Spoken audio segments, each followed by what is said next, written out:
On February 20th, 2025, Airbus released its fourth quarter and full year 2024 earnings report.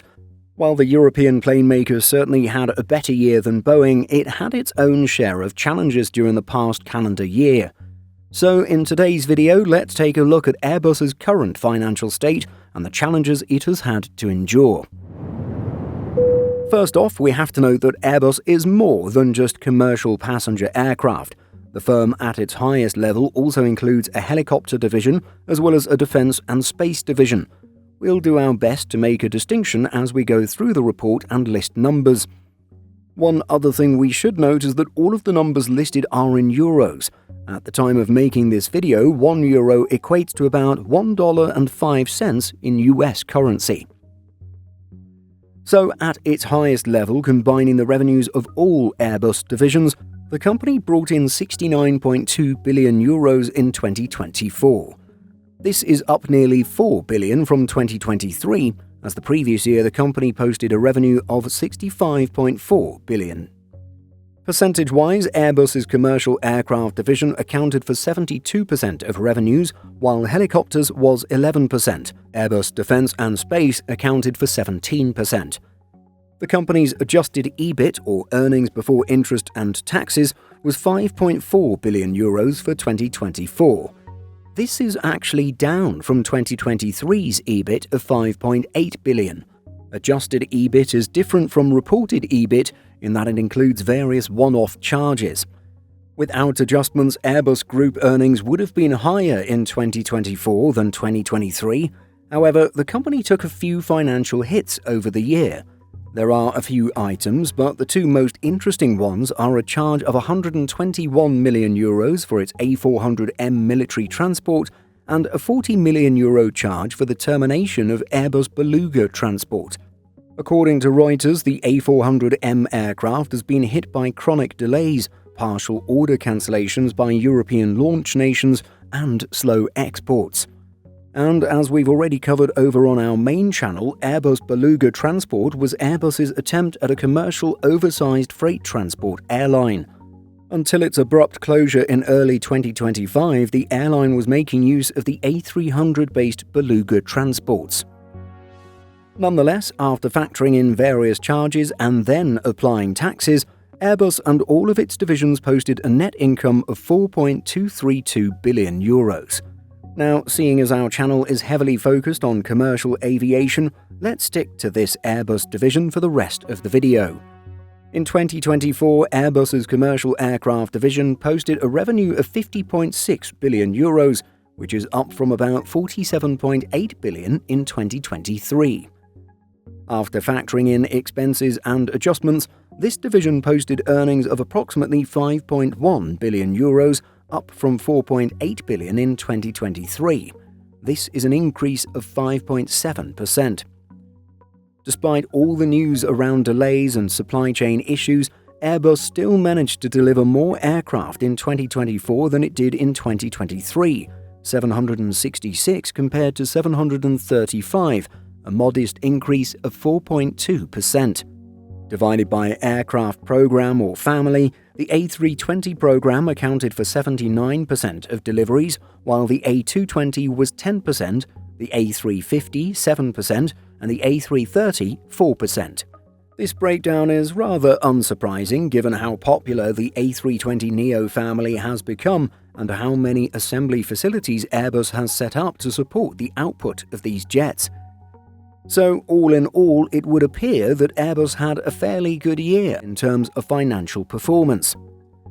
2025 is off to a decent start, with a mix of news both good and bad. Airbus continues to face a shortage of engines, which is slowing its output. Reuters reported that Airbus struck a deal with CFM in January to bring forward some deliveries for December. Rob Morris at Cirium noted that issues within the new generation CFM LEAP and Pratt & Whitney PW1000G programs are holding back single-aisle deliveries for both Boeing and Airbus, although the Pratt & Whitney engines only apply to Airbus's narrow-bodies. On the more exciting side of things, it was in late January of this year that Airbus reported that the final assembly of the A350F will take place this year. The plane maker had this to say in a statement: All Airbus industrial sites are working hard in their specialties to rise to the occasion. Teams on the A350 assembly line in Toulouse are ready to receive their various components. In 2024, other sectors in Toulouse faced innovative challenges, such as those related to tools and engine pylons. The majority of Airbus engine pylons are manufactured at the company's Saint-Éloi site. The titanium pylons connect the wing to the engine and are designed to withstand temperatures from -50 degrees to over 600 degrees Celsius. For the A350F, teams had to take into account the stiffening of the two engine pylons with reinforced sizing of certain parts and fasteners, as well as the design of a new cowling. Airbus notes that when assembly of the first A350F begins this year, the jigs and tooling will be able to receive all the industrial components from the company's various production sites. The two engine pylons assembled at Saint-Éloi will be delivered directly to Final Assembly Line Station 40 and installed under the aircraft's wings. While it appears Airbus is making steady progress on its new upcoming A350 variant, this program is clearly not immune to delays, with the latest news seeing A350F entry into service delayed by about a year. Indeed, Airbus CEO Guillaume Faury commented, "Specific supply chain challenges, notably with Spirit AeroSystems, are currently putting pressure on the ramp-up of the A350 and the A220. On the A350, the company continues to target 12 per month in 2028 and is adjusting the entry into service of the A350 freighter variant, which is now expected in H2 2027. On the A220, the company continues to target a monthly production rate of 14 aircraft in 2026. And so it looks like Spirit AeroSystems and its issues are the primary cause of A350F delays. Spirit AeroSystems, which is an American aerostructures manufacturer, is being broken up, with both Boeing and Airbus interested in various parts of its operations.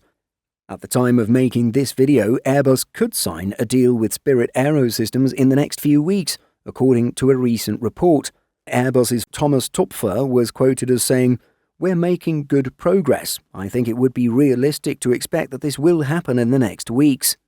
While no timeline has been confirmed so far, Tupfer did mention that July 1st is likely to be the date by which the deal could be closed successfully. Airbus and Spirit discussed a binding term sheet last year and were also supposed to finalise a deal in 2024. That, of course, has been pushed to 2025. As pointed out by Reuters, it has been challenging to navigate the whole process of splitting the company because of questions regarding the division of intellectual property as well. It has also been pointed out that Airbus is expected to receive some compensation as it takes on some of Spirit's loss-making operations. And so the bottom line is that, despite all of its challenges, Airbus had a profitable 2024 with an after-tax profit of €4.232 billion. Now we wait and see if the company will be able to surpass this number in 2025, particularly amid all the changes and problems impacting the wider aviation industry and their supply chains.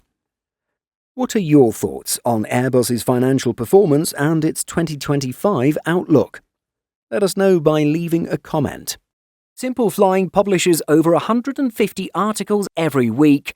If you're looking for the latest aviation news and insights, visit simpleflying.com.